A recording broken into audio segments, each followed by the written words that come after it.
आनंद जीवन का जानना नहीं चाहिए। खुशी, शांति, निंद्रा जाना नहीं चाहिए। प्रसन्नता तुम्हारे चेहरे पर हो। क्या दिया है शिव महापुराण ने? शंकर की कथा ने आपके चेहरे पर प्रसन्नता दी है। किसी के मरने के बाद उसको दवा खिलाई जाती है क्या? जम के बोलो, जम के बोलो जरा। खिला भी दोगे तो मरने के बाद दवा असर करेगी क्या?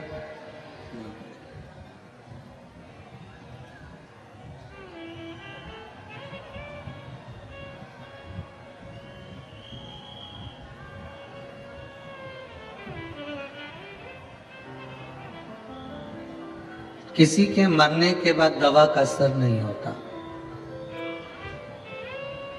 दवा असर कब करती है? जीते जी। मरने के बाद दवा का असर नहीं होगा। जैसे दवा का असर मरने के बाद नहीं होता, उसी तरह भजन का असर प्राण छूटने के बाद नहीं होता। जीते जी करो। दवा खाना है तो जीते जी खाइए, और भजन करना है तो जीते जी करिए।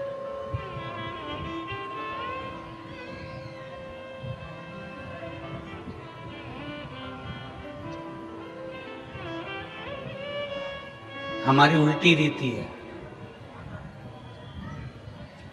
बचपन चले गया, जवानी चले गई, अधेड़ी चली गई, बुढ़ापा आ गया, तब हम विचार करते हैं कि अब भगवान का भजन कर लेंगे।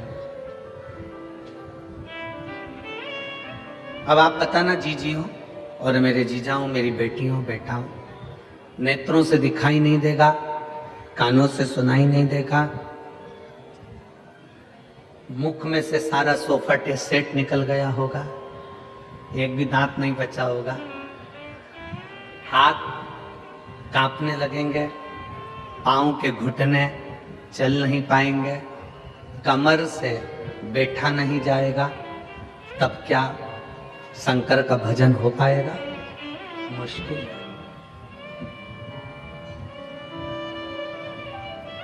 दवा और भजन, इन दोनों का असर जीते जी होता है। दवा भी जीते जी खा लो तो शरीर में काम आ जाएगी, और भजन भी जीते जी गा लो तो वो आखिरी तक हमारी जिंदगी में काम आता रहेगा। ये दोनों का असर।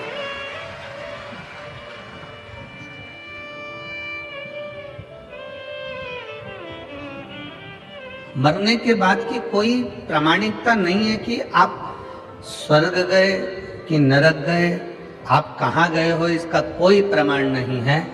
पर इतना जरूर है, शिव महापुराण की कथा कहती है, ये जरूर है कि आप जीते जी अगर भगवान का भजन कर रहे हो तो आप अपने घर को, अपने परिवार को, अपने कुल को, अपने कुटुंब को और अपने गांव को वैकुंठ बना ले रहे हो, कैलाश बना रहे हो और स्वर्ग बना रहे हो। इतना जरूर है।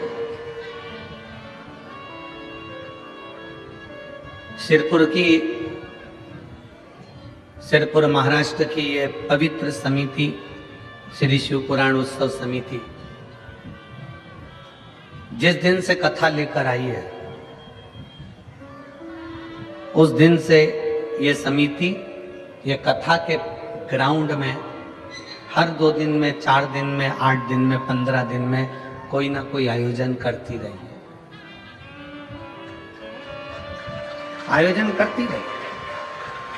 सिरपुर की ये शिवपुराण उत्सव समिति कभी दीपावली महापर्व मनाई, कभी शिवरात्रि मनाई, कभी उत्सव मनाया उसने, कभी कोई उत्सव मनाया, कभी कोई उत्सव मनाया, कभी एकादशी का उत्सव मनाया, और इस समिति ने इस पवित्र भूमि पर उत्सव मनाते रहे।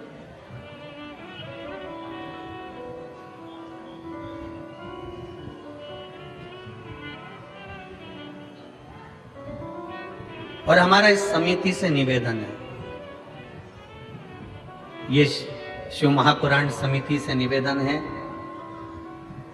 ये कथा होने के बाद आपकी समिति श्री शिवाय नमस्तुभ्यम ग्रुप के रूप में परिवर्तित हो जाए और वो एक ग्रुप ऐसा बने कि सनातन धर्म का कार्य करे। सिरपुर महाराष्ट्र की यह समिति श्री शिवाय नमस्तुभ्यम ग्रुप के रूप में सिरपुर महाराष्ट्र के रूप में इतनी आगे बढ़कर कार्य करे कि हमारे सनातन धर्म में अगर कोई साधारण सा व्यक्ति गरीब है, परेशान है, कष्ट में है, उसके कष्ट को समाप्त करने का प्रयास आप और हम सब मिलकर एकजुट होकर करें। अपने सिरपुर क्षेत्र में बेलपत्री के वृक्ष कम हैं तो बेलपत्री के वृक्ष का रोपण करें। अपने सिरपुर क्षेत्र में निर्माल्य विसर्जन की गाड़ी नहीं है तो उसकी व्यवस्था करी जाए। अपने सिरपुर क्षेत्र में कोई आसपास के क्षेत्र में शंकर जी का मंदिर छिन्न हो गया, टूट फूट गया, उसमें रंगाई नहीं है, पुताई नहीं है, व्यवस्था नहीं है, तो अपनी ये सिरपुर की श्री शिवाय नमस्तुभ्यम ग्रुप वहां जाकर थोड़ा सा आपस में एकत्रित कर कर उस मंदिर की रंगाई और पुताई भी करवाकर उसकी व्यवस्था करें। ये हम स्वयं करें।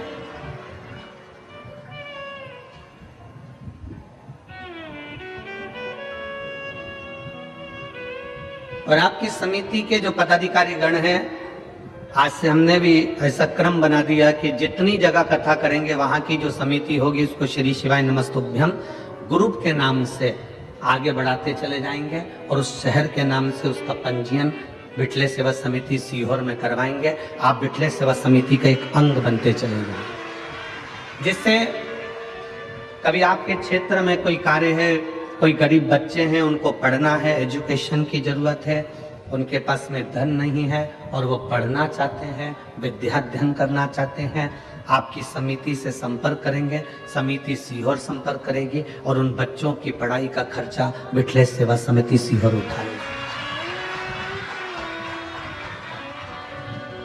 बहुत बच्चे हैं जिनको बहुत आगे बढ़ना है, उच्च कुल में है, उनको वजीफा भी नहीं मिल सकता, अच्छे परिवार से हैं तो वो किसी के आगे जाके हाथ भी नहीं फैला सकते और उनके बच्चों को आगे बढ़ना। छोटे बच्चे हैं, पढ़ना चाहते हैं।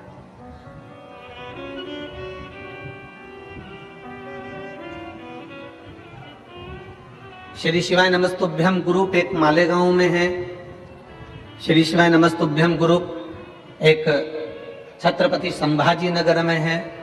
श्री शिवाय नमस्तुभ्यम ग्रुप ऐसे ही आगे बढ़ते बढ़ते अपनी संस्थाओं को बिटले सेवा समिति से जोड़कर जो बच्चे पढ़ना चाहते हैं, विद्या अध्ययन करना चाहते हैं, जो सनातनियों को कहीं ना कहीं तकलीफ है, वो समिति से संपर्क करके पहले ग्रुप से संपर्क करेंगे, ग्रुप समिति से संपर्क करेगा और ऐसे हमारे सनातन धर्म की रक्षा के लिए आप और हम सब अग्रण्य खड़े रहेंगे।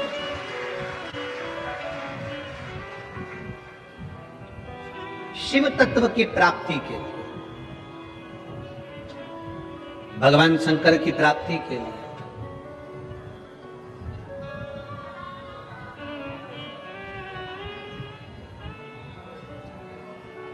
हमने इतनी कथाएं करी हैं, पर सिरपुर जैसा उत्साह सिरपुर के बच्चे बच्चे का उत्साह नहीं देखा है। ऐसा उत्साह देखने को नहीं मिला। पूरा सिरपुर का एक एक व्यापारी, एक एक बच्चा, चाहे वो ब्राह्मण हो, चाहे वो क्षत्रिय हो, चाहे वो वैश्य हो, चाहे वो शूद्र हो, चाहे वो किसी वर्ण का हो, चाहे वो किसी भी रूप में हो,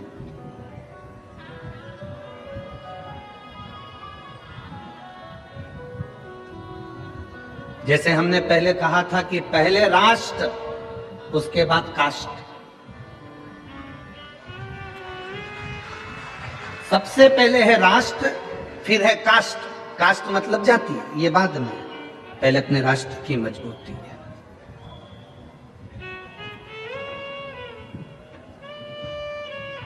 आज इस सिरपुर की पवित्र कथा का लाभ जो आप और हम ले रहे हैं, पूरा सिरपुर का एक एक बच्चा, एक एक जीजियां, एक एक बहनें, एक एक भाई इस सिरपुर की इस कथा के आयोजन के सफल बनाने के लिए बच्चे बच्चे रोड पर खड़े हुए हैं और व्यवस्थाओं में लगे हैं। भोजन व्यवस्था, पार्किंग व्यवस्था, जल व्यवस्था, सारी व्यवस्थाएं ये कर रहे हैं। तो शिव महापुराण की कथा कर रही है कि दवा का असर जीते जी खाओगे तो दवा का असर होगा, भजन का असर, भक्ति का असर, शिव स्मरण का असर आपके जीते जी होगा। मरने के बाद कहां चले गए?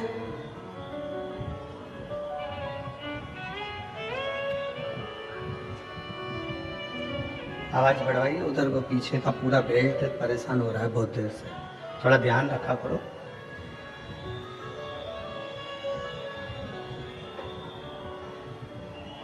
अभी कुछ देर में चालू हो जाएगा, कोई लाइन टूट गई होगी तो वो चालू कर रहे हैं। दवा का असर जिंदा रहते में हो सकता है, भजन का असर जिंदा रहते में हो सकता है।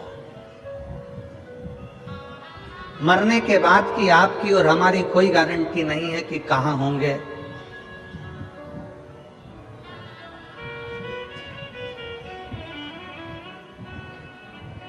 पर जहां होंगे वहां हमारे शिव को याद कर रहे होंगे, इतना जरूर है, बस इतना। हमारे शंकर को, हमारे ओघड़ी को, हमारे त्रिकालदर्शी कैलाशी अविनाशी का स्मरण कर रहे होंगे। शिव की भक्ति को अपने भीतर उतार रहे होंगे। एक बार श्री नामदेव जी महाराज एक सभा में बैठे हुए थे।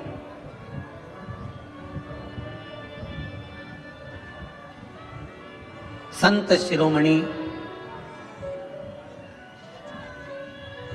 साधकों के साधक, तपस्वियों के तपस्वी, कीर्तनियों के कीर्तनकार, भक्तों के भी भक्त और पांडुरंग हरि विठल के पूर्ण समर्पण भाव में रहने वाले संत श्री नामदेव जी महाराज। संत श्री नामदेव जी बैठे, सभा लगी है और उस सभा में नामदेव जी महाराज बैठे हुए हैं, विराज। कीर्तन चालू हुआ, रामकृष्ण हरि, रामकृष्ण हरि, रामकृष्ण हरि।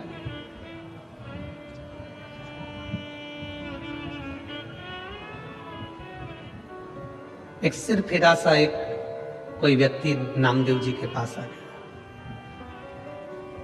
और नामदेव जी के पास आकर बोला, नामदेव जी, आप अभी प्रवचन में कह रहे थे कि भगवान हर जगह पर विराजमान है, भगवान हर जगह पर बैठा है। कुत्ते के पीछे, स्वान के पीछे आप घी की कटोरी लेकर भाग रहे थे। कुत्ते में भी आपने परमात्मा को देख लिया, हर एक में परमात्मा का दर्शन कर रहे हैं, हर एक में भगवान को देख रहे हैं।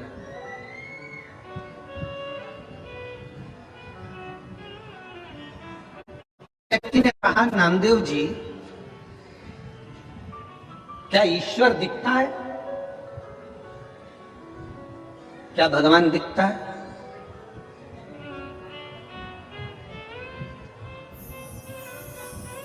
क्या ईश्वर नजर आता है? उस व्यक्ति ने कहा, नामदेव जी, आप कहोगे कि हरि विठल की मूर्ति है, आप कहोगे कि शंकर भगवान का शिवलिंग है, आप कहोगे राम कृष्ण भगवान की मूर्ति है, तो उस व्यक्ति ने कहा, ये तो सब पाषाण की, पत्थर की है। नामदेव जी उसकी ओर मुस्कुराकर बोले कि भगवान का शरीर पत्थर का है, पर कलयुग में तो इंसान का दिल पत्थर का है। यहां तो मनुष्य का हृदय, मनुष्य का दिल, मानव का हृदय पत्थर का हो गया।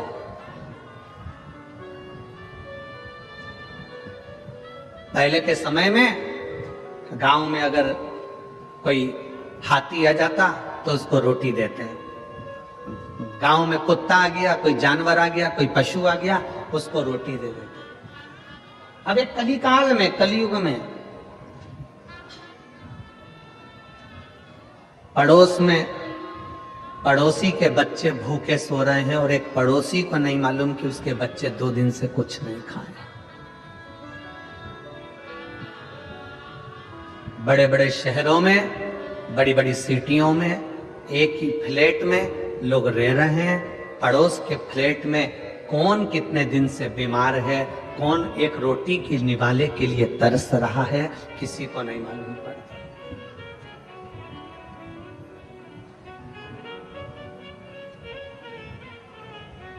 त्रेता युग और कलयुग में कितना अंतर आ गया, ये समझने वाला विषय है कि पहले के युग में लोग कहते थे प्राण जाए पर, जम के बोलो जरा, प्राण जाए पर वचन ना जाए। ये त्रेता की बात है, ये द्वापर की बात है कि प्राण जाए पर वचन ना जाए। कलयुग में तो लोग प्राण जाए पर अहंकार ना जाए। प्राण चले जाए पर अहंकार नहीं गया, मर गया पर अभिमत्ता उसके अंदर भरी की भरी रही। मैं क्यों जाऊं, मैं क्यों पूछूं, मैं क्यों जाऊं, मैं किसी के हाथ क्यों जोड़ूं, मैं अपने रिश्तेदार के दरवाजे पर क्यों जाऊं। त्रेता में प्राण जाए पर वचन न जाए, कली काल में प्राण जाए पर अहंकार ना जाए, अहंकार भीतर समाता है।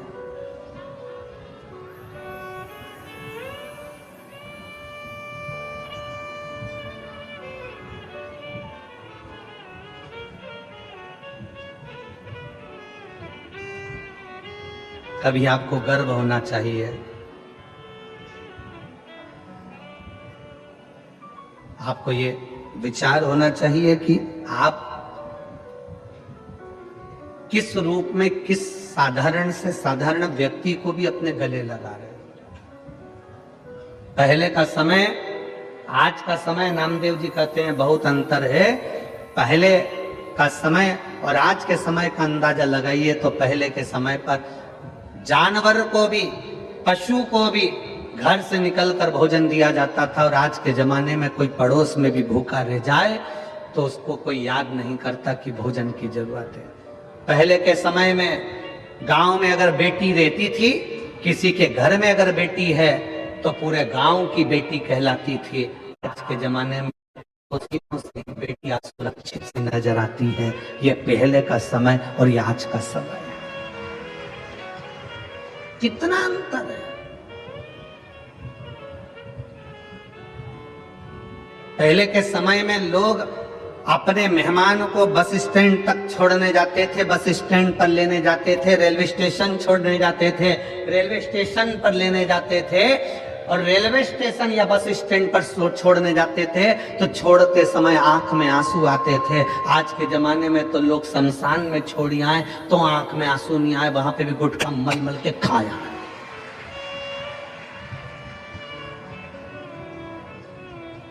शमशान में मुर्दा जल रहा है और ये वहां बैठकर तंबाकू मल के खा रहा है, उसकी आंख में आंसू नहीं है। पहले के समय में किसी मेहमान को छोड़ने जाते थे तो आंख में आंसू आते थे। बोलो रे जी जी, सही है कि गलत? कहां गया सब?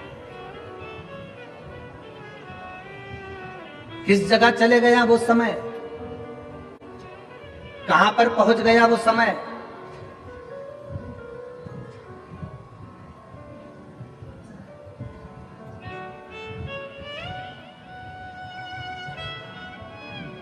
कितनी दूर जाना है।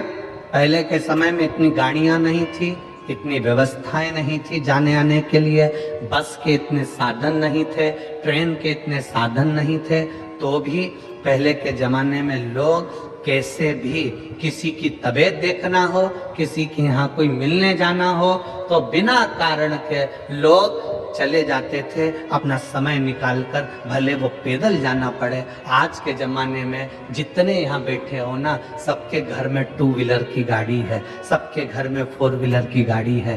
4 व्हीलर नहीं होगी तो 2 व्हीलर तो होगी, बोलो है कि नहीं है? है ना सबके यहाँ? सबके घर में अगर 4 व्हीलर नहीं है तो 2 व्हीलर है। पहले के जमाने में तो गाड़ी नहीं होती थी, साइकिल होती थी, बैलगाड़ी होती थी, तो भी लोग मिलने जाते थे, समय निकाल कर पहुंच जाते थे। आज के जमाने में 4 व्हीलर गाड़ी है, ट्रेन का साधन, हवाई जहाज का साधन, हेलीकॉप्टर का साधन, बस का साधन, गाड़ियों का साधन, 2 व्हीलर 4 व्हीलर सब घर में है। उसके बाद भी अगर कोई रिश्तेदार की तबीयत गड़बड़ है तो कोई मिलने के लिए नहीं जाता, कोई परिचित के पास बैठने नहीं जाता, केवल फोन पर पूछ लेता है और राम राम सम सम कर लिया और जाने का काम खत्म हो गया। पहले के समय में लोग जाते थे, बैठते थे, बात करते थे और उसका दुख हरते थे।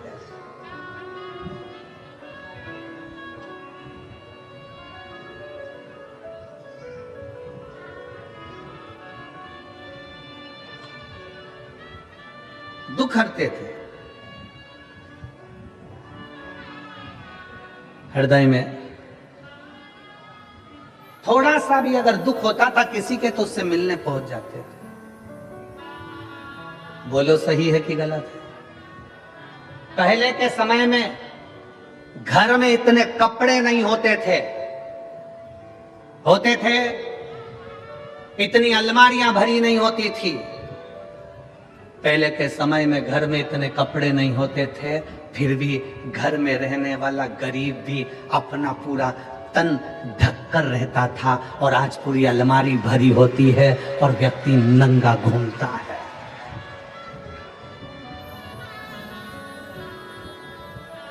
मेरी जितनी जीजियां बैठी है, जितने मेरे जीजा बैठे हैं, जितनी मेरी बेटियां बैठी हैं, जितने बेटा बैठे हैं, इन सबसे पूछूं आपकी घर में अलमारी का एक खन, एक कपाट पूरा आपके कपड़ों से भरा हुआ है?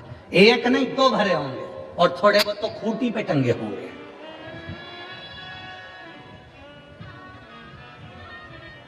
पहले के जमाने में कपड़े नहीं थे तो भी गरीब से गरीब व्यक्ति भी अपना पूरा तन ढककर चलता था, तन ढका करता था। आज के जमाने में कमरा कपड़ों से भरा पड़ा है तो भी आदमी नंगा घूम रहा है। ये शर्म की बात है, ये शर्म की बात है।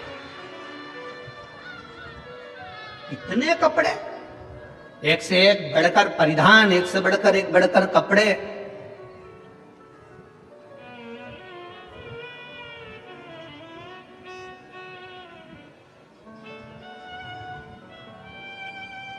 मैं महाराष्ट्र की मेरी जीजियों को, मैं संपूर्ण देश की मेरी बेटियों को, मेरी माताओं को हाथ जोड़ नमन कर कर प्रणाम करता हूं कि आप हमारी संस्कृति और सभ्यता को बनाए हुए हो, संस्कार को दे रहे हो। आप आज भी सभ्यता और संस्कृति और संस्कारों की दैनी इस भारत माता के संस्कारों को दुनिया तक पहुंचा रहे हैं।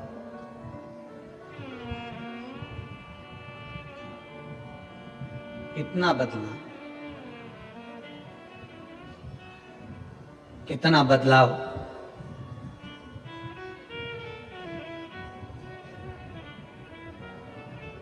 नामदेव जी कहते हैं तुम्हारे जो शब्द है ना, ये शब्द ठीक नहीं है। तुम क्या कह रहे हो? अगर ईश्वर है तो दिखता क्यों नहीं? ये तो पत्थर की मूर्ति है जिसका तुम गुणगान गा रहे हो, जिसका तुम विनय कर रहे हो। नामदेव जी ने कहा भगवान का शरीर पत्थर का है पर इंसान का तो दिल पत्थर है। पत्थर दिल है, इसलिए भगवान की मूर्ति भी पत्थर की नजर आ रही है।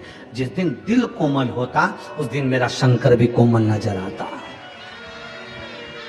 मेरा शिव भी कोमल नजर आता।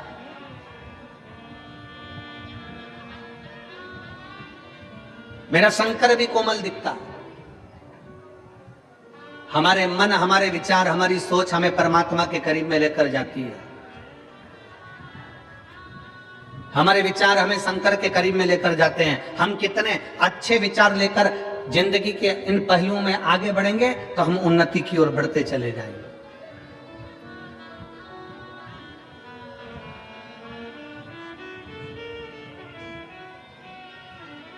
जितना अच्छा सोच सकते हो उतना अच्छा सोचो, जितना अच्छा विचार कर सकते हो उतना अच्छा विचार करो। परमात्मा ने, मेरे शंकर भगवान ने, मेरे भोलेनाथ जी ने, मेरे शंभू ने, मेरे त्रिकालदर्शी ने, मेरे महाकाल राजा ने, मेरे कुबेरेश्वर महादेव ने कुछ चीजें मनुष्य को फ्री दी है। पहले नंबर पर नींद परमात्मा ने फ्री दी है, इसका कोई पैसा नहीं लगता। रात को सो तो प्रेम से सो, चिंता छोड़कर सो। मेरे परमात्मा ने कुछ चीजें फ्री दी है। पहले नंबर पर नींद, दूसरे नंबर पर शांति। मेरे परमात्मा ने नींद अगर दी है और शांति मेरे परमात्मा ने दी है तो फ्री दी है। जिस दिन बन सके उस दिन शंकर की शरण में बैठना, उसका श्री शिवाय नमस्तुभ्यम का स्मरण करना, उस दिन शांति का अनुभव करोगे। आनंद मेरे भोले बाबा ने फ्री दिया है। अकेले भी रहो ना तो मुस्कुराते रहो। अपने कक्ष में दो जनी है ना, पति पत्नी है ना, थोड़ा मुस्कुराने की बात करा करो। पर जब जब पति घर दुकान से आया, ऑफिस से आया, तुम अपने दुकान से आई, तुम अपनी ऑफिस से आई, तुम अपने काम से आई, दोनों पति पत्नी जिस कमरे में पहुंचे हो, उस कमरे को दुनिया के लोग कहते, गुरुजी पहले के समय में दशरथ जी के समय पर कैकेयी कोप भवन में जाकर बैठी थी। आज के जमाने में लोग अपने बंगले में कोप भवन नहीं बनाते, कोप गुस्सा करने का कमरा नहीं बनाते। हमने कहा पूरा बंगला ही कोप भवन होता है तो अलग से बनाने की जरूरत ही क्या होती है? अलग से कोप भवन बनाने की जरूरत क्या है? पूरा कमरा, पूरा महल, पूरा घर कोप भवन बना हुआ है। एक जगह पर सास रूठी बैठी है, दूसरी जगह पर जेठानी रूठी बैठी है, तीसरी जगह पर देवरानी रूठी बैठी है, चौथे कमरे में ननन मुंह फुला के बैठी है, पांचवें कमरे में काम वाली बाई, चौकीदार ये मुंह फुलाए बैठे हैं, छठे नंबर पर सब्जी वाला आता है तो मुंह फुला के आता है, सातवें नंबर पर दूध देने वाला आता है, बेल पे बेल बजाता है, आ रहे हो कि जाऊं, वो भी मुंह फुला कर आता है, और कचरे वाला आता है तो वो भी हारन बजा कर, कचरा देना है तो दे, नहीं तो ये पड़ा मैं तो ये जाऊं। हर व्यक्ति मुंह फुला कर आता है। और बात करते हो कि दशरथ जी के समय पर एक कोप भवन था जिसमें कैकेयी बैठी थी। आज के जमाने में पूरा घर कोप भवन है। मेरा निवेदन है, शंकर के परिवार को देखना। शंकर जहां रहते हैं, कैलाश पर रहते हैं, शमशान में रहते हैं, पर अपने परिवार के साथ आनंद में रहते हैं। पति पत्नी जिस कमरे में रहें, उस कमरे से मोबाइल दूसरी अलमारी में बंद कर रख दो, और जितनी देर कमरे में रहो उतनी देर प्रेम से रहो। कौन किसकी सुन रहा है? पत्नी अपना मोबाइल लेके, पति अपना मोबाइल लेके उधर पड़ा। और दोनों को चर्चा करना चाहिए, अपने बच्चों की लाइफ क्या बनाना है, अपने बच्चों को क्या कराना है, बच्चे कैसे आगे बढ़ेंगे, बच्चों को सर्दी हो रही है, बच्चों के साथ ऐसा हो रहा है, ऐसा विचार करना चाहिए। देखो अपनी बुआ की तबीयत खराब है, वहां चलकर देखना चाहिए। मामा जी का स्वास्थ्य खराब है, एक बार वहां चलना चाहिए। देखो दुकान से फुर्सत नहीं मिलेगी, आदमी मरते मर जाएगा और उसे फुर्सत नहीं मिलेगी। इतनी बड़ी शिव पुराण सिरपुर में हो रही है और तुम दुकान खोल कर बैठे हो। कम से कम एक दिन तो दुकान में से निकालिए और सिरपुर की कथा में चलिए। ये अपने को कहना पड़ेगा। वो अपने मोबाइल में मस्त है, तुम अपने मोबाइल में मस्त हो, और पूरी जिंदगी बस ऐसे ही निकलती चली गई। और आखिरी में तुम भी रोते रहे, वो भी रोते रहे। पत्नी कहती रही ये मुझे टाइम नहीं देते, पति कहता है मैं टाइम दूं, मैं तो खुद समय निकाल के दुकान से जल्दी चले जाता हूं, पर जब जल्दी जाता हूं तब ये चंद्र घंटा कुसमांडा बन जाती है। मैं तो खुद तकलीफ। कहां गया आनंद? शंकर भगवान ने, ओघड़दानी ने, त्रिकालदर्शी कैलाशी ने, जब भगवान नारायण, भगवान मां जगतजननी दुर्गा, श्री गणेश जी महाराज, सूर्य नारायण और भगवान शंकर सब बैठे थे। पंचायत लगी थी देवताओं की। शिव पंचायत में सारे देवता बैठे थे, 33 कोटि देवता पंचायत को सुनने बैठे थे। तो पूछा, नारायण ने कहा मेरे पास में ये है, ब्रह्मा कहे मेरे पास में ये है, शंकर भगवान ने कहा मुझे कुछ नहीं चाहिए, मेरे संसार में मृत्यु लोक में जो जन्म लेगा उसको कुछ चीजें फ्री में दे दी जाए। क्या चीज फ्री चाहिए? तो कि वो सोए तो निंद्रा फ्री हो, शांति फ्री हो, आनंद जम के बोलो फ्री हो, आनंद भी फ्री हो, हवा जम के बोलिए फ्री हो, पानी फ्री, हवा, पानी, प्रकाश सूर्य का फ्री हो। और शंकर भगवान से पूछा और क्या फ्री चाहिए? शंकर जी कहते हैं मनुष्य की श्वास भी फ्री हो। ये मानव की श्वास भी खिली, इसकी कोई कीमत नहीं। शंकर भगवान से पूछा गया, ये सब चीजें तुमने फ्री मांग ली है, पर इनकी कीमत कितनी है तुम्हें मालूम है? शंकर भगवान कहते हैं, दुनिया के लोगों को मालूम पड़ेगा जब श्वास रुकेगी, तब मालूम पड़ेगा कि श्वास की कीमत कितनी है। पानी जब खत्म हो जाएगा तब मालूम पड़ेगा कि पानी की कीमत कितनी है। हवा जब रुक जाएगी तब ऑक्सीजन की बोतल लगेगी, तब मालूम पड़ेगा कि हवा की कीमत कितनी है। घर से जब शांति चली जाएगी, बाबाओं के दरवाजे पर जाकर कहोगे थोड़ी शांति दे दो, तब मालूम पड़ेगा शांति की कीमत कितनी है। नींद चली जाएगी, डॉक्टर को दिखाओगे, वो 500 रुपए की गोली देगा एक खा के सोने के लिए, तब मालूम पड़ेगा कि नींद की कीमत कितनी है, हवा की कीमत कितनी है। शांति जब चली गई, शांति की कीमत कितनी है। ये सब चीज की कीमत, आनंद जब चले गया जीवन का, तब मालूम पड़ेगा कि आनंद की कीमत कितनी है। शंकर भगवान ने जो जो मनुष्य को दिया है, फ्री में जो जो चीज दी है, आज के जमाने में ये सब कीमती है। इसको संभाल कर रखना हमारी जवाबदारी है, इसको संजो कर रखना हमारी जवाबदारी।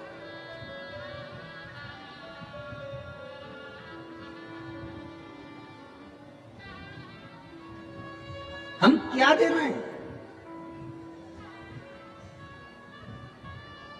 कितने लोग मिलते हैं संसार में, कितने, कई लोगों के चेहरे की हंसी चली गई, वो मुसद्दी लाल जैसा हो गया, ऐसा बैठा रहता बिल्कुल मुंह फुला के। घर में माताओं को देखो तो ऐसी बैठी रहेगी, माताएं ऐसी बैठी रहेंगी जैसे मातम में बैठी है। अरे कहां आए हो? घर में बेटा आए ना, सबसे पहले चेहरे पर हंसी, माँ को, पत्नी को, भाभी को, बहन को, जितने घर में सदस्य होते हैं ना, एक दूसरे का चेहरा देखकर आते से ही मुस्कुरा दिया करो, आधा टेंशन घर के बाहर चले जाएगा। आप मुस्कुराते ही नहीं। बेटा घर में आया और माँ मुंह फुलाकर बैठी है तो बेटा समझ जाता है फिर झगड़ा हुआ। आधा टेंशन में बेटा घर दुकान का टेंशन लाया था और आधा और घर में मिल गया। कमरे में पहुंचा तो पत्नी का मुंह फुलाता है, समझ गया कि बोलना ही बेकार है। बच्चे को देखो तो वो अपना गेम लेके बैठा हुआ है, पापा बोल रहा है बेटा चिक्कू कैसा है, चिक्कू बोल ही नहीं रहा, पापा समझ गया ये भी टेंशन में है। आज कुछ ना कुछ बात हुई है। बहन से बात करा तो बहन मुंह फुलाकर जवाब देती है, मुझे क्या मालूम, मेरे को क्या मालूम, मैं क्या ये देखने के लिए आई हूं। भाई से पूछो तो भाई चिढ़कर जवाब देता है। जरा विचार करिए, जिंदगी का आनंद सारा की सारा समाप्त कर बैठे हो, शून्य पर आकर खड़े हो। बिल्डिंग बढ़ गई, धन बढ़ गया, संपदा बढ़ गई, सत्ता बढ़ गई, वैभव बढ़ गया, अपने देश का, प्रदेश का, राज्य का, सबका विकास हो गया। पर विचार करिए कि अपन ने अपने आप को शून्य कर लिया है। आनंद और शांति और निंद्रा सब चली गई, सुख चले गया।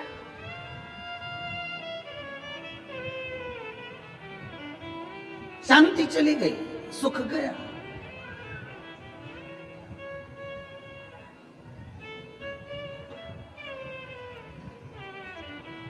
और महाराज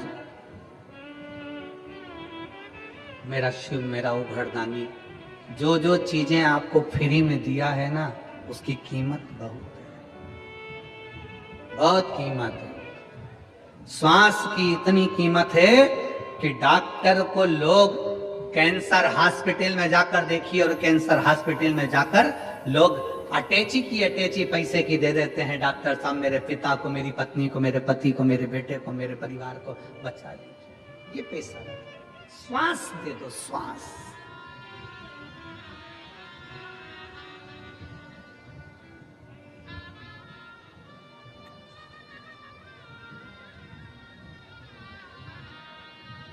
कितना सुंदर नामदेव जी कहते हैं, त्रेता में था प्राण जाए पर, जम के बोलो वचन ना जाए। आज के जमाने में प्राण जाए पर अहंकार,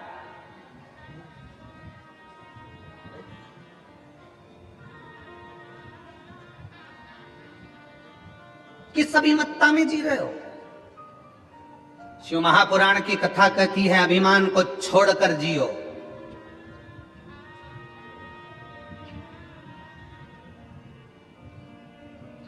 किसी को छोटा मत समझो, किसी को साधारण मत समझो, किसी को हल्का मत समझो। कभी कभी जिस पत्थर के टुकड़े को तुम घर के बाहर फेंक देते हो, कभी कभी अलमारी को सीधा खड़ा रखने के लिए पत्थर के टुकड़े का भी टेका लगाना पड़ता है, वो पत्थर का टुकड़ा भी काम आ जाता है। किसी को हल्का मत समझो, किसी को छोटा मत समझो। और हल्का समझ रहे हो तो कोरोना महामारी के समय पर देख लो, बड़े बड़े शोरूम, बड़ी बड़ी दुकानें कपड़ों से भरी पड़ी रही, और एक छोटा सा कपड़े का टुकड़ा मास्क करोड़ों की कीमत का हो गया। बड़े बड़े शोरूम में कपड़े भरे की भरे रह गए, बड़े से बड़ी दुकान में कपड़ा पड़ा की पड़ा रह गया, ताले लगे की लगे रह गए, और एक छोटा सा कपड़े का टुकड़ा जिसकी कोई कीमत नहीं थी, वह छोटे सा कपड़े का टुकड़ा भी करोड़ों का बिक गया, करोड़ों का व्यापार कर गया। करोड़ों का व्यापार एक जरा से मास्क ने कर दिया, और वो शोरूम कपड़े के भरे की भरे रह गए। कौन पूछता था वो जरा से मास्क को? कौन जानता था वो इतने से मास्क के कपड़े के टुकड़े को? उसकी क्या कीमत थी? पर उस छोटे से टुकड़े ने भी अपना वजूद दिखा दिया कि छोटा कभी छोटा नहीं होता, एक दिन वो छोटा भी शंकर की कृपा से बड़ा हो जाता है। उसने अपना वजूद दिखाया, उसने अपना वर्चस्व दिखाया कि एक छोटा सा कपड़े का टुकड़ा भी बड़ा हो सकता है अगर शिव की कृपा हो जाए, शंकर की करुणा हो जाए, शिव की दया हो जाए, शंकर ओघड़दानी की करुणा हो जाए। किसी को छोटा मत समझो। लोग कहते हैं ये छोटा है, ये छोटा है। दुनिया के लोग जातियों में बांटने का प्रयास कर रहे हैं, दुनिया के लोग छोटे और बड़े में बांटने का प्रयास कर रहे हैं, पर शिव महापुराण की कथा कहती है आप बंटना नहीं, कोई छोटा कोई बड़ा नहीं। घर के अंदर बहुत विवाद होता है, एक पति का पत्नी ज्यादा कमाता है, दूसरी पत्नी का पति कम कमाता है। ये मत सोचना कि तुम्हारा पति ज्यादा कमा रहा है, हो सकता है जो नहीं कमा रहा है ना, उसको शंकर भगवान उसके कारण तुम्हारे पति की भी तनख्वाह ज्यादा दिलवा रहा है। हो सकता है परिवार के भरण पोषण के लिए, परिवार के सुख के लिए, परिवार के लिए परमात्मा दे रहा है, किसी के लिए हल्का नहीं। ये ना सोचे कि हमारी माँ कुछ नहीं दे रही, हमारे पिताजी कुछ नहीं कर रहे, हमारा देवर कुछ नहीं करता, हमारा जेठ कुछ नहीं करता, केवल तुम्हारा पति कमा रहा है। ना ना ना, भगवान ने क्यों कृपा कर कर रखी है, क्यों भगवान भरपेट भोजन दे रहा है, क्या पता किसके भाग्य का किसको मिल रहा है। इसलिए कभी ये ना सोचें कि केवल मेरा पति कमा रहा है, घर में जितने सदस्य हैं ना, सबके भाग्य का मेरा भोलेनाथ देते जा रहा है। ये विचार कोई भूखा ना सोए।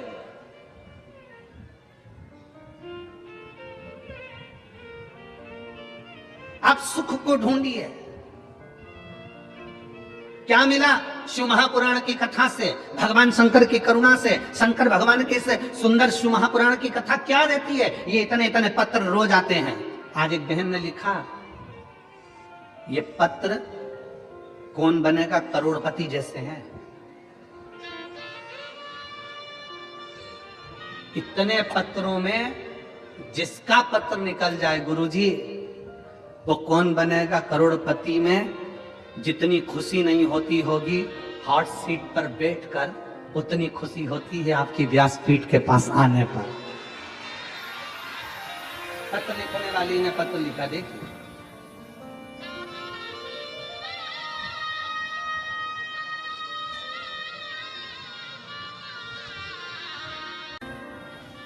नंदुरबार में जब हम कथा करने गए थे ना, नांदगांव में कथा करने गए, तो एक लड़के ने पूछा था, गुरुजी प्रेम अंधा होता है क्या?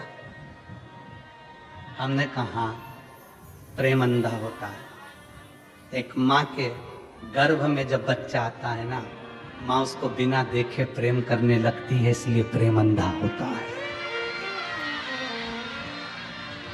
एक माँ का दिल क्या होता है ना, जिसकी बेटी पलंग पर केवल पड़ी रहे, ना शरीर काम करे, ना हाथ पैर काम करे, ना बोल सके, ना देख सके, ना सुन सके, उस माँ की दशा का अंदाजा लगाइएगा कि उसकी बेटी अगर थोड़ी बहुत भी चलने लगे और थोड़ा बहुत बोलने लगे और सुनने लगे ना, तो उस माँ से पूछना कि जिंदगी की सबसे बड़ी खुशी उस माँ को मिल जाती है।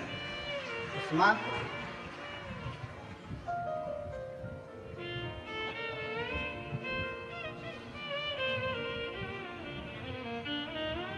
स्नेहता शिव के प्रति, शंकर के।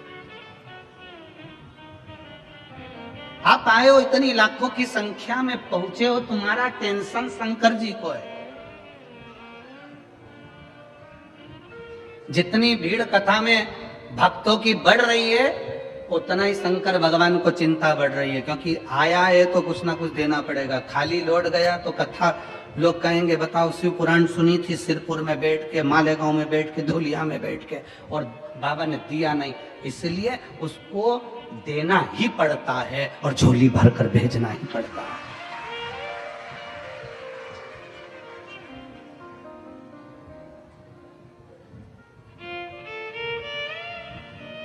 नौ तारीख से 11 तारीख तक दुबई में कथा है, 3 दिवस की। 9 दिसंबर से 11 दिसंबर तक त्रिवेणी शिव महापुराण की कथा भारत में 1 बजे से 4 बजे तक आस्था चैनल पर आएगी, और वहां 11:30 बजे दुबई में चलेगी एयरपोर्ट रोड पर। तो कथा का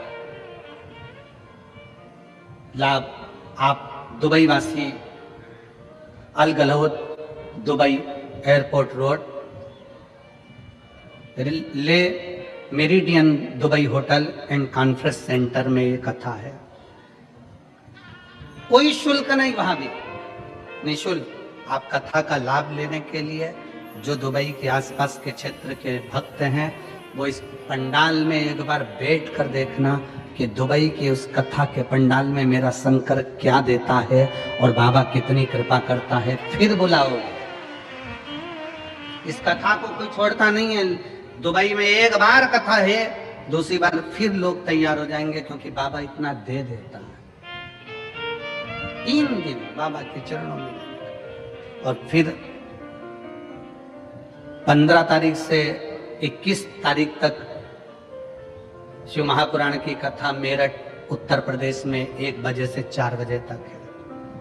मेरठ के आसपास के, दिल्ली हो, हापुड़ हो, मेरठ के आसपास का क्षेत्र जितना है, सब एक बार पंडाल में बैठकर कथा का लाभ क्या होता है, शिव क्या देता है, कैसे देता है, वो उसका स्मरण करें। नामदेव जी से पूछा, आप सभा में बैठे हो, भगवान की मूर्ति तो पत्थर की है। नामदेव जी कहते हैं भगवान का शरीर पत्थर का है और मनुष्य का दिल पत्थर का है। जिसका दिल पत्थर का है उसे भगवान भी पत्थर नजर आता है।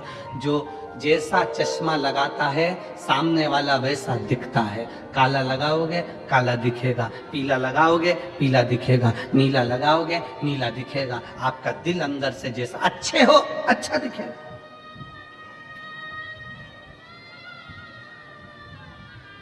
क्यों हम इतनी शर्त से व्यासपीठ पर बैठकर बोल देते हैं कि शंकर जी झोली भरेगा? क्योंकि हमें भरोसा है उस पर, देखा है उसको।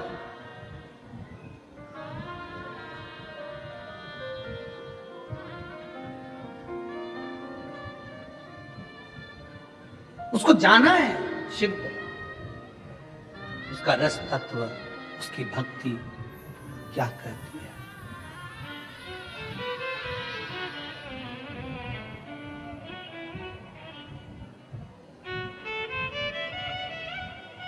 किसी के घर में शादी में गए हो,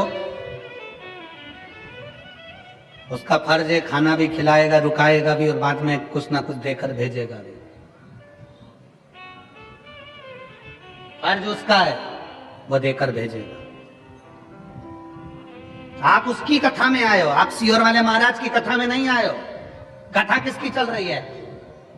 किसकी? जम के बोलो, देवाधिदेव महादेव। सियोर वाले महाराज की कथा चल रही है क्या कि पंडित दीप मिश्रा ऐसे वैसे यूं, उसकी कथा चल रही? कथा किसकी? शंकर की चल रही है। आप शिव की कथा में आए।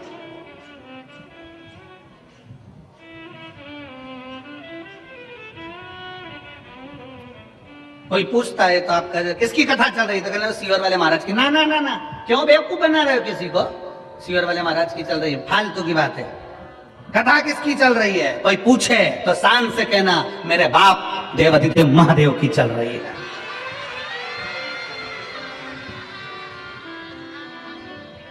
कौन सुनाने आया है? सीहोर वाला महाराज नहीं, सीहोर से कंकर शंकर की भूमि से कुबेरेश्वर महादेव स्वयं इस कथा को लेकर तुम्हारे बीच में कथा सुनाने। शिव महापुराण के महत्तम में लिखा है कथा सुनाने वाला शंकर, कथा सुनने वाला शंकर और कथा करवाने वाला शंकर। सामर्थ्य तो है। भागवत कथा होती तो मनुष्य करा सकता था, राम कथा होती तो मनुष्य करा सकता था, सारी पुराने मनुष्य करा सकते हैं, पर शिव महापुराण की कथा मनुष्य नहीं, शंकर स्वयं जजमान बने हैं। ईश्वर जी और गोरा जी, शंकर स्वयं तुम रुकेश्वर महादेव बनकर कथा को बांच रहे हैं, शंकर स्वयं कथा की व्यवस्था कर रहे हैं। कोई की सामर्थ्यता, मनुष्य की सामर्थ्यता नहीं है कि वो शिव पुराण की कथा करवा ले, बांच ले और सुन ले। कथा वो बांचता है। और जिस दिन कथा बांचने वाले के मन में यह जाए कि कथा मैं बांच रहा हूं, उस दिन कथा कथा नहीं रहती, फिर व्यथा हो जाती है। इसलिए कथा बांचने वाले को चाहिए कि ये शंकर की कथा है, बांचने से पहले विचार करना कि तुम नहीं बांच रहे हो, इस कथा को स्वयं शंकर आपकी कंठ में बैठकर जो बचवा रहा है, जो बांच रहा है, वो उसकी सामर्थ्यता है। आप शून्य और जब शून्य हो जाता है व्यक्ति तभी पूर्ण हो पाता है। जरा विचार करिए, यहां से धुलिया कितना किलोमीटर है? 50। चलो ठीक है, गए हो कभी? अरे बोलो तो जम के गए हो?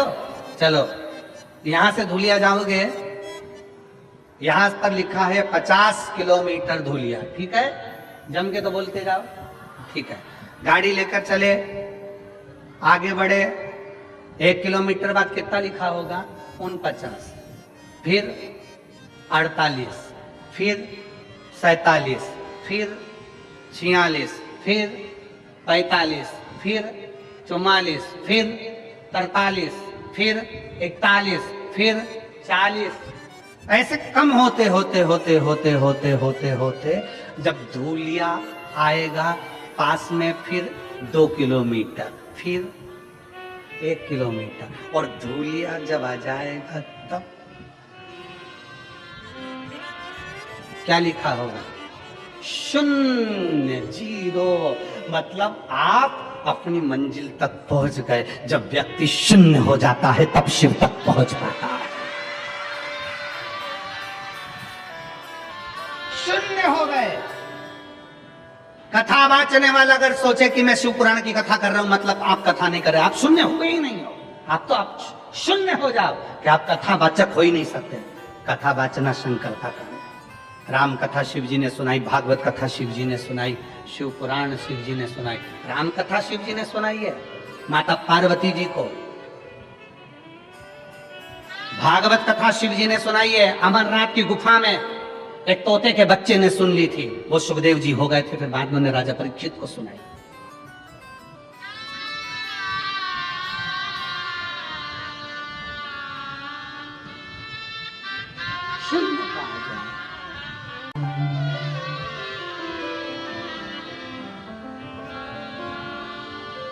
भगवान देवादिदेव महादेव शिव कथा कह रही है, भगवान शंकर का चरित्र शिव महापुराण वर्णन कर रही है।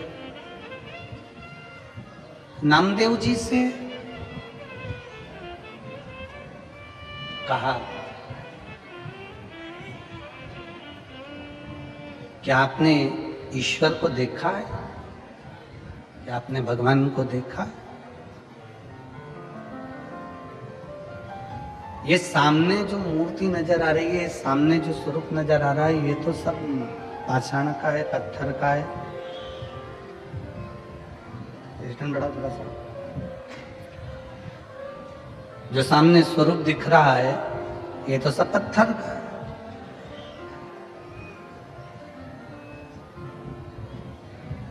सब पत्थर है।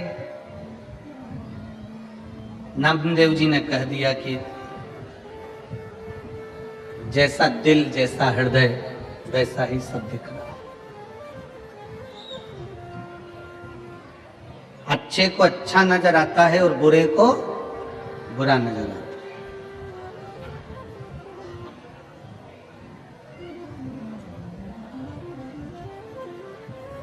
आप क्या देख रहे हो, कैसे देख रहे हो, ये आपके ऊपर निर्भर करता है।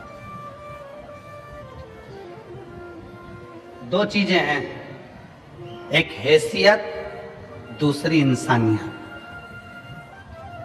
क्या क्या चीज है, जम के बोलो। पहले नंबर पर क्या है, हैसियत, और दूसरे नंबर पर इंसानियत। हैसियत देखकर दुनिया तुम्हारी हो सकती है, हैसियत देखकर दुनिया के लोग तुम्हारे होंगे, और इंसानियत देखकर मेरा देव अधिदेव महादेव तुम्हारा होगा। शंकर भगवान तुम्हारी हैसियत नहीं देखते कि तुम्हारे पास में कितना दौलत है, कितना धन है, कितना वैभव है, कितना संपदा भरी पड़ी है, कितनी दौलत भरी पड़ी है, कितनी संपदा है तुम्हारे पास, कितनी पूंजी है तुम्हारे पास, कितना वैभव है तुम्हारे पास। ये मेरा शंकर नहीं देखता। मेरा शंकर तो तुम्हारी हैसियत नहीं देखता, इंसानियत देखता है कि तुम किसी भूखे को भोजन कराए, प्यासे को पानी पिलाए, किसी की दवाई की किसी को जरूरत है और आपने उसको औषधि दी है क्या? कोई वृद्ध है, गिर पड़ा है, उसको उठाया है क्या? किसी की तकलीफ में तुमने आंसू बहाया है क्या? किसी की मुस्कुराहट को देखकर तुम मुस्कुराए हो क्या? ये इंसानियत शिव देखता है। शिव हैसियत नहीं देखेगा। तुम्हारे पास करोड़ों का धन है, करोड़ों की पूंजी है, शंकर भगवान को क्या करना तुम्हारी पूंजी से?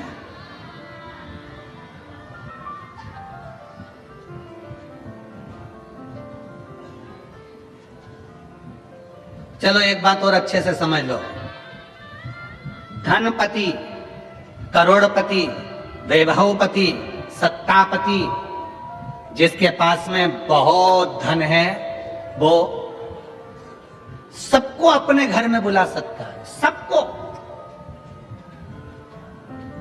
धन के चक्कर में सब आ सकते हैं, पर धन के चक्कर में जिसने रावण को सोने की लंका दे दी हो, भस्मासुर को भस्म करने का वर दे दिया हो, जिसने कुबेर को खजाना दे दिया हो, लक्ष्मी को नारायण दे दिए हो, उसके पास क्या कमी है? आपका धन, वैभव, संपदा, सत्ता, दौलत दुनिया के लोगों को घर बुला सकती है, पर मेरे महादेव को घर नहीं बुला सकती है। मेरा महादेव तो इंसानियत देखकर आता है। मेरा महादेव तुम्हारी इंसानियत देखेगा, हैसियत नहीं। तुम्हारा वैभव नहीं, तुम्हारा धन नहीं, तुम्हारी दौलत नहीं। तुम्हारा वैभव, तुम्हारा धन, तुम्हारी दौलत मेरा बाबा नहीं देखने वाला, मेरा शंकर नहीं देखे।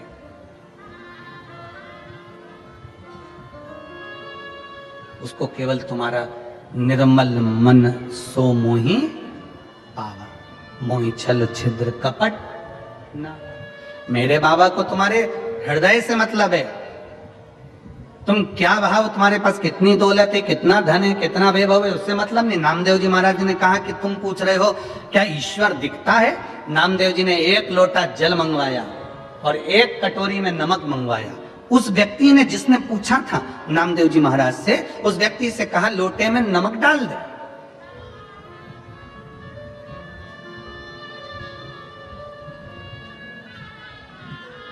ये लोटे में नमक डाल, और लोटे में नमक डाला। नामदेव जी ने उसको हिला दिया, घुमा दिया, नमक पानी में घुल गया। अब नामदेव जी महाराज बोले, ले इस लोटे में जो पानी है उसमें नमक दिख रहा है क्या? जम के बोलो जरा। नहीं दिख रहा। अब नामदेव जी से उस व्यक्ति ने कहा इसमें नमक नहीं दिख रहा, इसमें नमक नजर नहीं आ। नामदेव जी बोले अब एक काम कर, इसको अब थोड़ा सा हाथ में लेके चख, नमक का स्वाद आएगा कि नहीं आएगा? जम के बोलो जरा। आएगा ना? जैसे ही चखा, नमक का स्वाद आ गया। नमक पानी में दिख नहीं रहा, पर नमक का स्वाद आ रहा है। उसी तरह परमात्मा कण कण में समाया है, वो दिखता नहीं है पर हमें महसूस होता चले जाता है, हमें महसूस होता।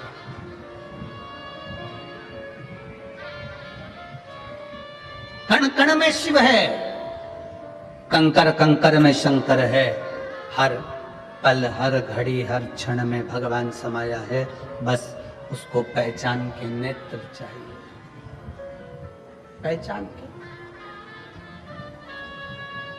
कि चप्पे चप्पे में है झांकी भगवान की, कोई सूझ वाली आंख ही पहचानेगी। चप्पे चप्पे में है झांकी भगवान की, कोई सूझ वाली आंख ही पहचानेगी।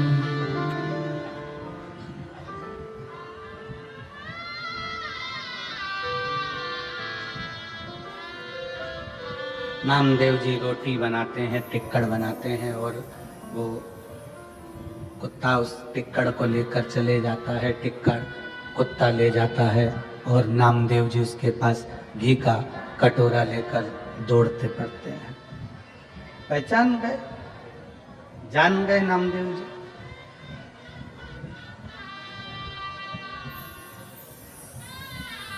कि भगवान इसमें भी समाया हुआ है, भगवान इसमें भी समाहित है। पानी में नमक नहीं दिखेगा पर स्वाद नमक का आएगा, उसी तरह संसार में मेरा भोलेनाथ नहीं दिखेगा पर जब तुम जल चढ़ाओगे, उसका आचमन करोगे तो शिव जरूर कृपा बरसाएगा, ये निश्चित। उसकी चौखट एक पत्र और है, उसमें उसने लिखा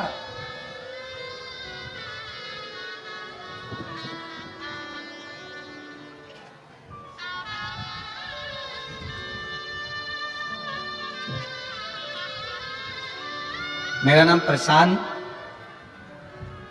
रोहित दास Shinde, plot number 25, Gajanan Maharaj colony, तहसील सिरपुर। मेरा मोबाइल नंबर ये है, कहीं बैठे हों तो हाथ हिला सकते हैं, अगर कहीं बैठे हों तो अपना हाथ हिला सकते हैं। मेरा नाम प्रशांत रोहित दास Shinde, plot number 25, Gajanan Maharaj colony, तहसील सिरपुर। मेरा मोबाइल नंबर ये है, कहीं बैठे हैं आप ही हैं, ऐसा हाथ हिला दो एक बार, वापिस हाथ हिलाओ, ठीक है, नजर आ गया। आ जाइए, एक बेलपत्र ले जाइए, जाइए। गुरुजी, मैं 2 साल से एमपीएससी की परीक्षा की तैयारी कर रहा था, परीक्षा दी पर रिजल्ट मेरे मन माफिक नहीं आया, बहुत निराश होता था। फिर मेरी माँ उज्ज्वला रोहित दास सिंधे शिव महापुराण की कथा टीवी पर रोज सुनती थी। मेरी माँ ने मुझे बताया कि तू महादेव जी के मंदिर जाया कर और भोले बाबा को एक लोटा जल चढ़ाया कर, परीक्षा की तैयारी कर, भोले बाबा सबकी झोली भरते हैं तो तेरी भी भरेंगे। गुरुजी, मैंने भोले बाबा के मंदिर जाना प्रारंभ करा और बाबा को जल चढ़ाना प्रारंभ करा। उसी समय पर वैकेंसी नहीं आई और फिर वापिस जल चढ़ाते चढ़ाते विभाग की ओर से वैकेंसी आना प्रारंभ हुई। तब मैंने 2023 में एग्जाम दिया और एग्जाम तो दिया पर भोले के आश्रित होकर दिया। गुरुदेव बाबा की कृपा से हम कुबेरेश्वर धाम गए। कुबेर भंडारी की उस पवित्र भूमि पर रुद्राक्ष महोत्सव का दर्शन कर, बाबा को विनय कर, अपनी झोली पसार कर कंकर शंकर की पूजन कर कर आ गए। पशुपतिनाथ का व्रत करना प्रारंभ करा। भले मैं पुरुष पर मैंने पशुपतिनाथ का व्रत किया और ऐसी कृपा मेरे भोलेनाथ ने करी गुरुदेव कि बाबा की कृपा से आज मैं सरकारी आरोग्य विभाग महाराष्ट्र शासन में नौकरी कर रहा हूं, मेरा सिलेक्शन हो गया। गुरुदेव, मैं एक बात और बताना चाहता हूं कि मेरे कुबेर भंडारी ने रुद्राक्ष महोत्सव में मुझे क्या दिया है। मेरी परीक्षा 4 दिसंबर 2023 सोमवार को हुई। मेरा रिजल्ट 19 फरवरी 2024 को सोमवार के दिन आया। मेरा ज्वाइनिंग लेटर 26 फरवरी 2024 को सोमवार के दिन आया। और मेरी पहली सेधली 6 मई 2024 को सोमवार के दिन ही आई। मेरा बाबा ऐसी कृपा करता है कि भंडार भर ही जाता है। लाइन अच्छी लिखी है, आइए कहीं बैठे हो तो बेल पत्र लेने के लिए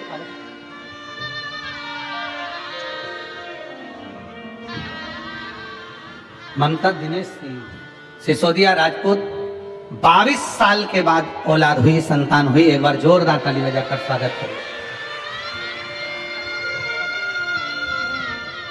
शंभू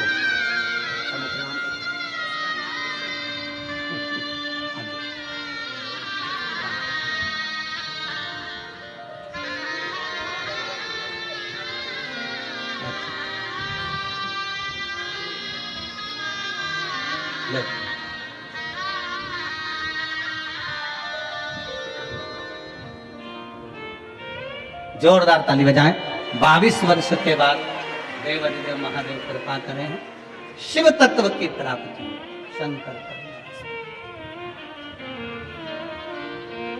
मौका लगे पहुंचो रुद्राक्ष महोत्सव की उस पवित्र आनंद में, बाबा के धाम में पहुंचकर अपना आसन लगाकर अपना, और फिर निवेदन है, अभी ठंड बहुत पड़ रही है, जो लोग मेरठ की कथा है और 24 तारीख से 30 दिसंबर तक लखनऊ में कथा है। लखनऊ की कथा का समय दोपहर में 2 बजे से 5 बजे तक रहेगा।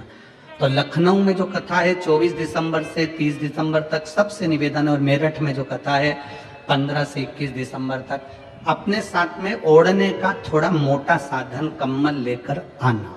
बिछाने का भी साधन लाओ, ओढ़ने का भी साधन लाओ, अपना ध्यान रख कर आओ, ठंड का समय है इसलिए। और कम्बल भी लेके आना तो थोड़ा लंबा लेके आना, रात भर सोचने में निकल जाता है कहां से ओढ़ूं, तो थोड़ा विचार कर लाइए। शिव कृपा करती है। बाबा की कथा वर्णन करती है शंकर की उपासना।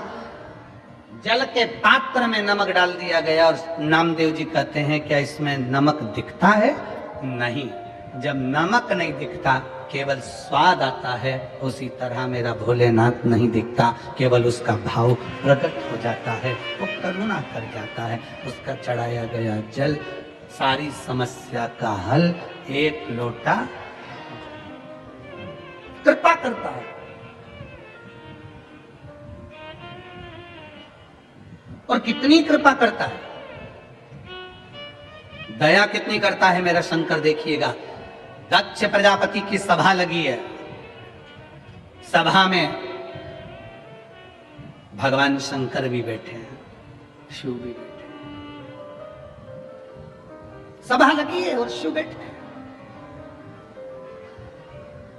दक्ष प्रजापति ने शंकर भगवान का अपमान कर दिया, शिव को अपशब्द कह दिया।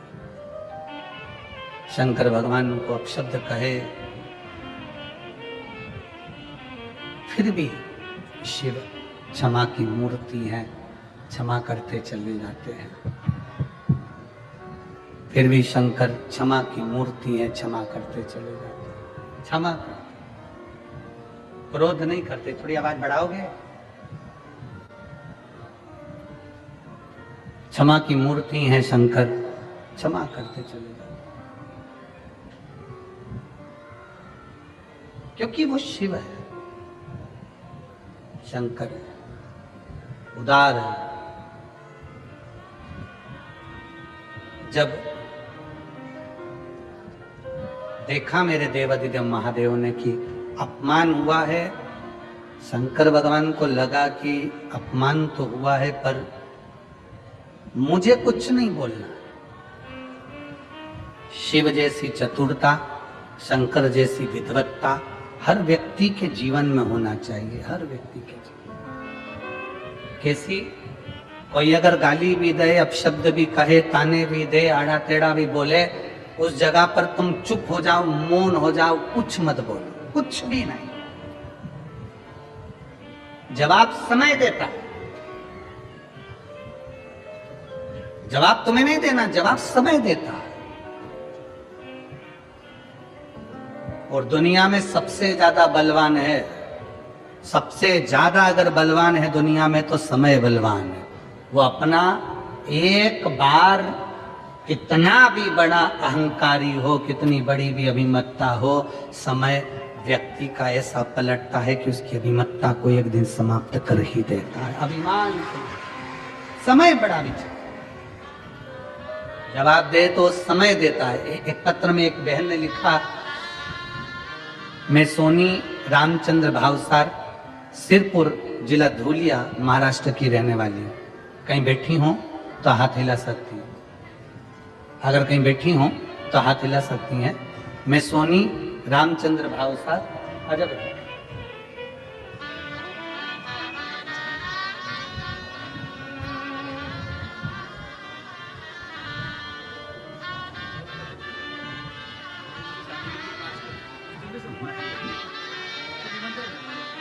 प्रशांत रोहित दास Shinde, plot number 25, Gajanan Maharaj colony, तहसील सिरपुर, जिनका जॉब आरोग्य विभाग महाराष्ट्र शासन में सोमवार के दिन 4 दिसंबर को लगा और रिजल्ट भी 4 सोमवार के दिन, और ज्वाइनिंग भी सोमवार के दिन, और सैलरी भी सोमवार को, और इनकी शादी भी सोमवार को। चलो सब सब सब बधाई हो आपको बहुत बहुत। एक पत्र है, मैं सोनी रामचंद्र भावसार, सिरपुर की रहने वाली हूँ गुरुदेव। कहीं बैठी हो तो हाथ हिला सकती हैं, और अगर बैठी हो तो बेलपत्र लेने के लिए आ सकती हैं। मेरा छोटा बेटा जिसकी उम्र 13 साल है, उसे बचपन से थैलेसेमिया की बीमारी है। इस बीमारी में खून नहीं बनता। खून नहीं बनता तो हर महीने 15 दिन में खून चढ़ाना पड़ता है।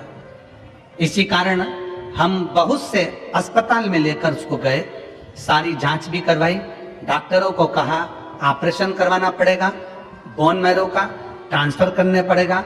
डॉक्टरों ने बोला, पर उसके बाद भी डॉक्टरों ने ठीक होने की गारंटी नहीं दी। फिर हम सब बहुत चिंता में पड़ गए। 13 साल का बेटा है और थैलेसेमिया की बीमारी है जिसमें ब्लड नहीं बनता है। ब्लड 15 दिन 1 महीने में चढ़वाना पड़ता है। 13 साल से लगातार ब्लड चढ़वा रहे हैं, जिस दिन से हुआ उस दिन से। तब एक दिन हमने आपकी कथा टीवी पर सुनी, और टीवी पर सुनकर रुद्राक्ष लेने के लिए हम सीहोर पहुंचे। मेरे पति सीहोर गए, रुद्राक्ष महोत्सव में पहुंचे। उस भूमि को नमन कर कर, बाबा को प्रणाम कर कर, बाबा का रुद्राक्ष महोत्सव पूर्ण करा, कंकर शंकर पूजन करी, और रुद्राक्ष के शिवलिंग का दर्शन कर बाबा से विनय कर कर आ गए। वहां से एक रुद्राक्ष लाए, उस रुद्राक्ष को पानी में गलाते और शिव जी को चढ़ाकर वो पानी पिलाते। गुरुदेव, बाबा का मैं क्या गुणगान करूं गुरुदेव। रोज मैं रुद्राक्ष को गलाकर पानी पिलाती और बाबा से प्रार्थना करती, गुरुदेव, कि इनका ब्लड बनना चालू हो जाए।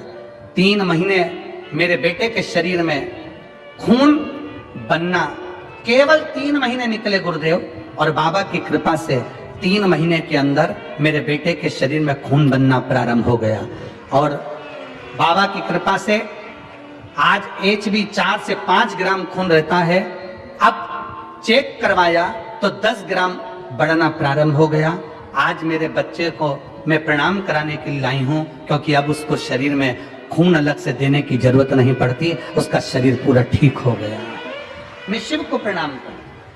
कहीं बैठे हो और बच्चा अगर साथ में आया हो तो लेकर आ सकते हैं। सिरपुर धूलिया, मैं सोनी रामचंद्र भावसार, सिरपुर जिला धूलिया, महाराष्ट्र की रहने वाली हूं। शिव तत्व की प्राप्ति कैसी है? और ये वो बीमारी है थैलेसीमिया की जिसके अंतर्गत रक्त बनता ही नहीं है, अलग से देना ही पड़ता है, रक्त चढ़वाना ही पड़ता है। 15 दिन में, 1 महीने में रक्त बार बार चढ़वाया जाता है, फिर चढ़वाया। 13 साल लगातार, जिसको 13 वर्ष निकल गए हो। आ जाओ।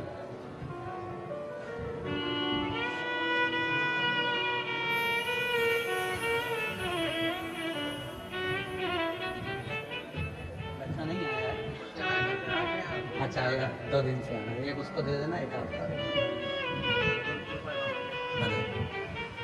शिव तत्व की प्राप्ति में शंकर हो घटी।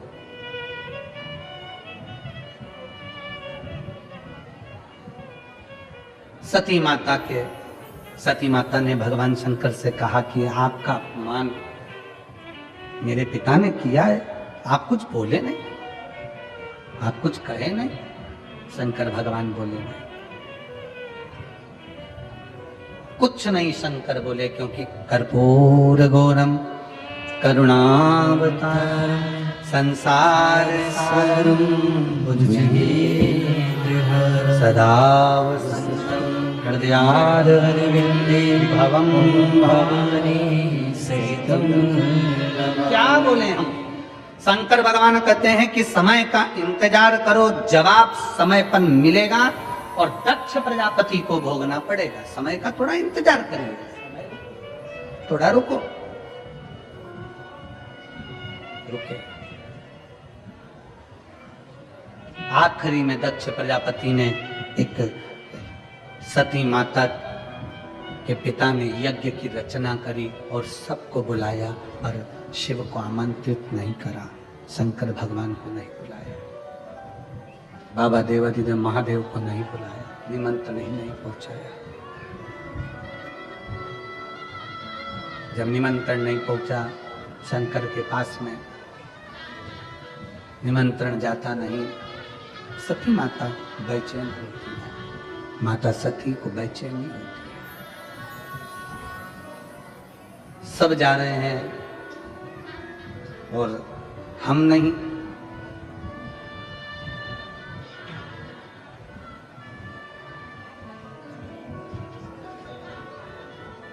दक्ष प्रजापति को यह ज्ञान होना चाहिए कि शिव की शरणागति से बढ़कर दुनिया में कोई सुख नहीं। हम आपसे पूछें, सिरपुर की इस पवित्र कथा में जितने शिव भक्त बैठे हैं, आपने भी अपनी जिंदगी में सब जगह धक्के खाए होंगे, पर आखिरी में अगर आप शंकर की शरण में आए हो तो ईमानदारी से बोलना, शंकर ने आपको संभाला कि नहीं संभाला? शिव ने आपका हाथ पकड़ा।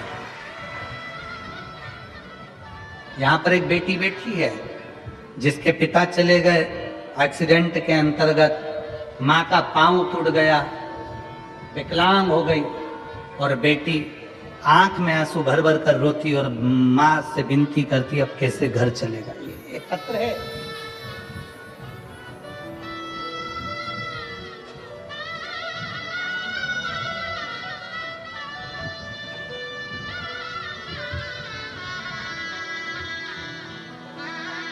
मैं वैशाली जितेंद्र तिवारी, धूलिया महाराष्ट्र से हूं। कहीं बैठी हूं तो हाथ हिला सकती हैं।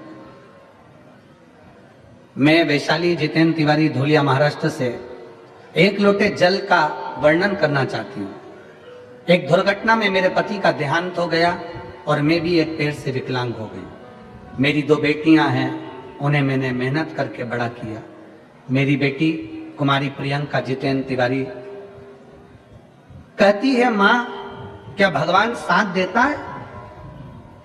पिता चले गए, पांव टूट गया आपका, मैं इतनी मेहनत कर रही हूं पर कहीं नौकरी नहीं लगती मेरी, अंदर से टूट गई। तब आस्था चैनल पर गुरुदेव आपकी कथा को सुनना प्रारंभ करा और कथा के सुनने पर श्रावण के महीने में शंकर के शिवलिंग की पूजन करें। आपके बताए अनुसार जो जो उपाय आप बताते हो, दुनिया भले उस उपाय पर हंसे, पर मैं छाती ठोक कर कहती हूं कि आपका एक एक उपाय कारगर है, जिसमें शंकर मनोकामना पूर्ण करता है। मेरी बेटी रोज सुबह उठकर शंकर के मंदिर जाने लगी, जल चढ़ाने लगी, आपके बताए अनुसार कार्य करने लगी। और फिर हम सब सीहोर 17 फरवरी को रुद्राक्ष महोत्सव में पहुंच गए। 17 फरवरी को जब हम रुद्राक्ष महोत्सव में पहुंचे, मेरी बेटी से मैंने कहा, यहाँ कंकर शंकर की पूजन होती है, 7 दिन रुककर अपन कथा सुनेंगे, यहाँ पर रहेंगे, मांग भिक्षा भोजन पाएंगे और आराम से बाबा का भजन करेंगे। 7 दिन बाबा के धाम पर रहकर 17 फरवरी को रुद्राक्ष महोत्सव में पहुंचे। उसी दिन कंकर शंकर की पूजन कर कर बेटी आ गई। मालेगांव की कथा के पंडाल में बैठकर कथा सुनी और बाबा ने ऐसी कृपा कर दी गुरुदेव, हम सोचे भी नहीं थे। आज मेरी बेटी तो प्राइवेट जॉब ढूंढ रही थी, पर मेरे बाबा ने महाराष्ट्र पुलिस के कांस्टेबल पद में 22 अगस्त 2024 को मेरी बेटी को चुनित कर दिया और आज मेरी बेटी इस नौकरी को कर रही है। नागपुर में उसकी ट्रेनिंग चल रही है। मेरी बेटी का मैं फोटो लगा रही हूँ। ये शिव तत्व है। कहीं बैठी हो तो एक बेलपत्र लेने के लिए आ सकती है। शिव तत्व इसी को कहते हैं, शंकर की उदारता इसी को कहते हैं। और तेरी कृपा बिना ना हिले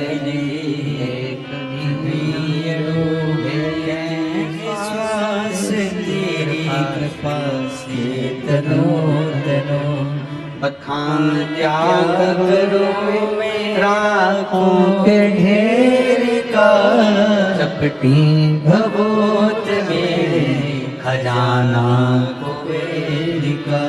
हे गंगाधार मुक्ति द्वार ओंकार तू, भोले ओंकार तू, आयो शरण तिहारी शंभो तार तार तू।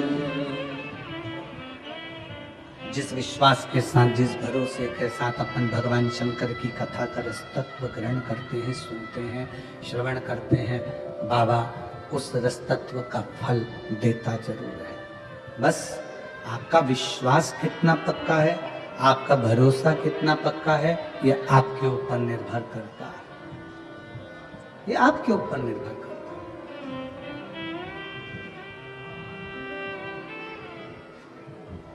सती मैया जाने के लिए आतुर है, पर पत्र नहीं है, निमंत्रण नहीं है, बुलाया नहीं गया है, आमंत्रित नहीं किया गया है। पति के हाथ जोड़कर विनय करा कि मेरे को इस कार्य में जाना है, मेरे पिता के घर का कार्य है, मुझे जाना पड़ेगा। पिता ने मना, पति ने, भगवान शंकर ने मना किया कि मत जाओ, पर सती नहीं मानी, क्योंकि देव ऋषि नारद उनको बार बार बता रहे थे कि आपको जाना चाहिए, तो सती मानती नहीं और आखिरी में यज्ञ में चली जाती। बहुत सावधानी से कथा सुनिएगा और अपने चित्त में उतारिएगा। अभी कथा में कहा था कि दुनिया हैसियत देखती है और मेरे महादेव, जम के बोलो, इंसानियत देखते हैं। शिवजी तुम्हारी हैसियत नहीं देखेंगे। भगवान शंकर ने माता सती से कह दिया, तुम्हारे पिता के घर में दुनिया का वैभव हो, दुनिया की सत्ता हो, दुनिया की दौलत हो, दुनिया का धन हो, उनके हैसियत से हमें मतलब नहीं है। हमें ये देखना है कि उनके अंतर्गत इंसानियत है कि नहीं है। और आपसे भी निवेदन है, किसी की यहाँ जाना तो उसकी हैसियत देखकर मत जाना, अगर किसी की यहाँ जाना तो उसकी इंसानियत देखकर जाना। कितनी नम्रता है, कितनी सहजता है, कितनी सरलता है, आदर का भाव है कि नहीं, सत्कार का भाव है कि नहीं, ये देखकर जाओ। नहीं तो पहचान तो कर सकते हो।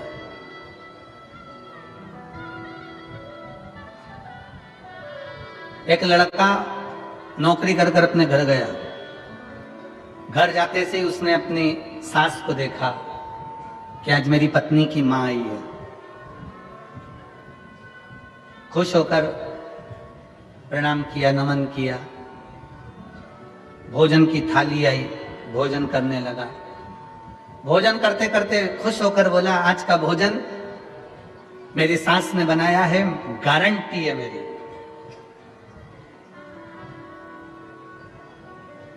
आज का भोजन मेरी सास ने बनाया, ये गारंटी है मेरी। पत्नी मुस्कुराकर पूछने लगी, इतनी जल्दी तुम मम्मी के हाथ के भोजन को कैसे पहचान गए? इतनी जल्दी तुम मम्मी के हाथ के भोजन को कैसे पहचान गए? लड़का बोला, रोज भोजन करता था तो थाली में काला बाल आता था, आज सफेद आया।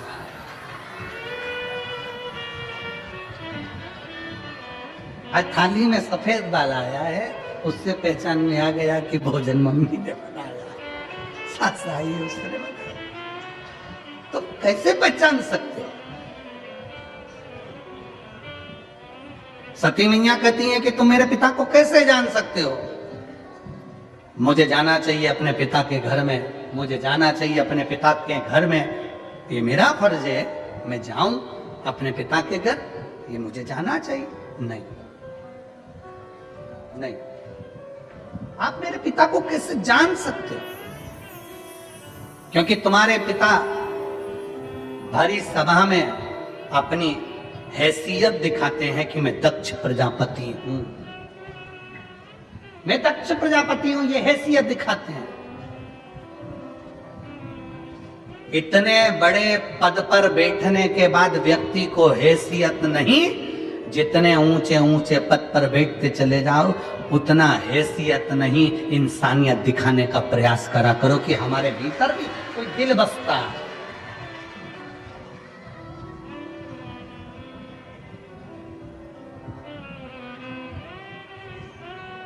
मैं ये यजमान परिवार श्री मोहन धोले सिंह जी पाटिल जी, हेमंत गुलाबराव पाटिल जी, प्रशांत मोहन पाटिल जी, शुभम मंगेश पाटिल जी, इन पाटिल परिवार को मैं धन्यवाद इसलिए दे रहा हूँ। सुबह की कथा में भी मैंने दिया, अभी भी मैं इसलिए दे रहा हूँ क्योंकि ये बच्चा जो जजमान पद के लिए सीहोर भी मिलने आए और यहाँ पर भी उन्होंने सेवा का भाव रखा, ये पाटिल परिवार का स्नेह रोज पहले यजमान है जहां हम ठहरे हैं वहां पर आकर 25 बार पूछता है कि कोई चीज की कमी तो नहीं है। पहला यजमान।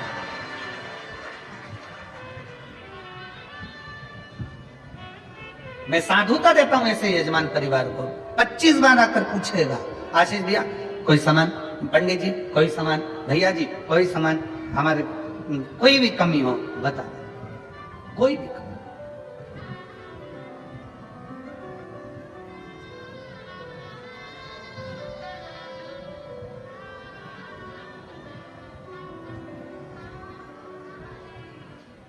और यही विश्वास, यही भरोसा व्यक्ति के अंदर जागरूकता लाता है। इसी को कहते हैं हैसियत नहीं, इंसानियत श्रेष्ठ होना चाहिए, इसी को कहते हैं। अगर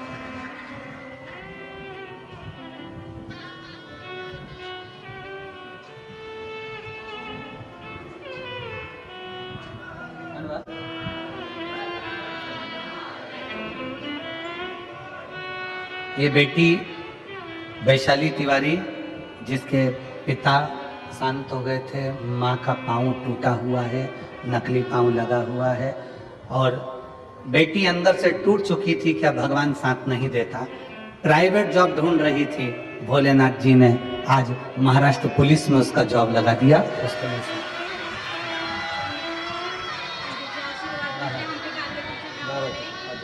शिव तत्व और लुटा दिया भंडार काशी वाले, कर दिया माला मार काशी वाले, जो जैसी भावना लाया वो वैसा ही फल पाया। आप भी बोलो, जो जैसी भावना वो वैसा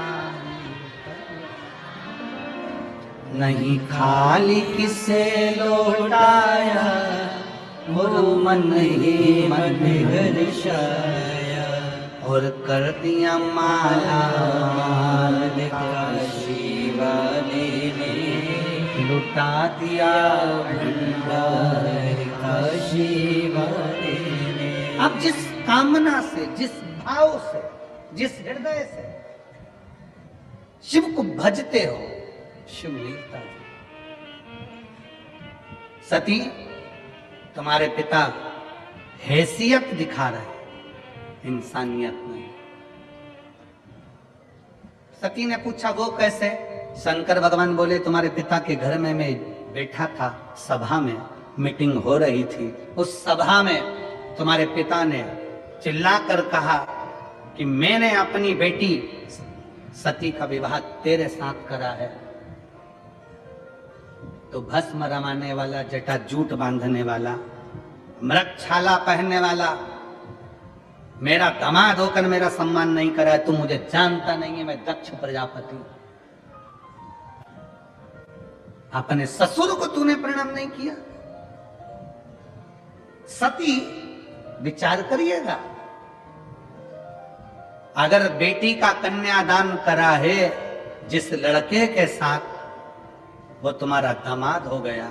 सती, सत्य बताना, कन्यादान के समय पर पांव पूजे जाते हैं तो प्रणाम ससुर हमें करता, फिर भी हमने ससुर को प्रणाम किया, पर तुम्हारे पिता हमें देख नहीं पाए और उन्होंने भरी सभा में हमको अपशब्द कहे और कहा कि भस्म रमाने वाला, जटाजूट बांधने वाला, मृगछाला पहनने वाला, धतूरा पाने वाला। पार्वती, सबको मालूम है कि शंकर भस्म रमाते हैं, सबको मालूम है कि शंकर जटाजूट बांधते हैं, सबको मालूम है शंकर मृगछाला पहनते हैं, पर 4 लोगों में ये कहने की जरूरत क्या है?